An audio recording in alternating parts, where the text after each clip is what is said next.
Hey, welcome back. Let's take a look at a system for naming covalent compounds. So before we were talking strictly about ionic, and this system will be solely for covalent. The name of the system is the prefix system.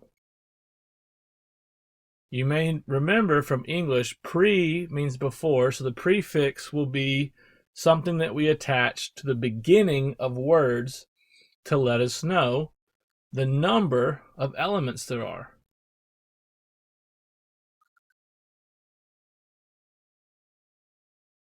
This will be for all covalent compounds, which if we remember, there's a red line on the periodic table, and all of these compounds are found by being on the same side of the red line. They are all to the right of the red line. One thing to remember is that hydrogen, in this case, belongs on the right-hand side. So when you see hydrogen, it still belongs on the right-hand side and can be counted as a covalent compound.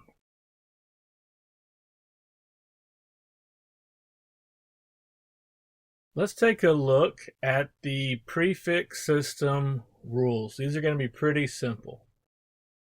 Use a prefix to describe the number of elements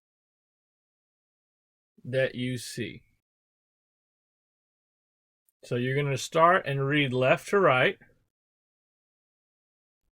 If the first element is singular, if there is only one, do not use mono. Just say the name of that first element.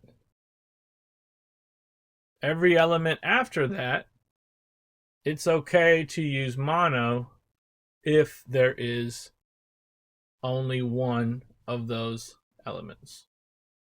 This is basically the entirety of the naming system.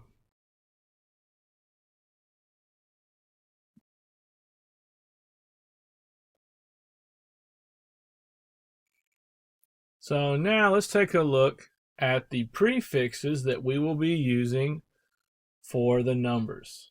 First, mono is 1, di is 2, tri is 3, tetra 4, penta 5, hexa 6, hepta 7, octa 8, nona 9, and deca 10. There's obviously larger numbers, but this will suffice for the compounds that we will be naming.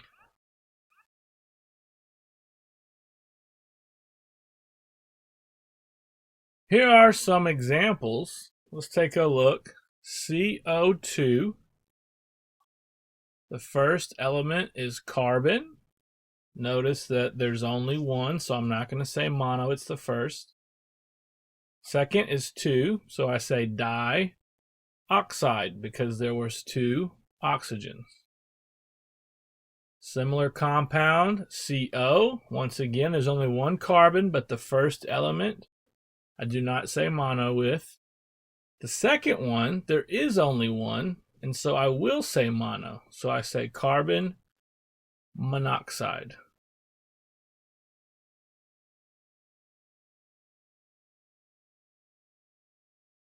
Let's take a look at another example. N2O2.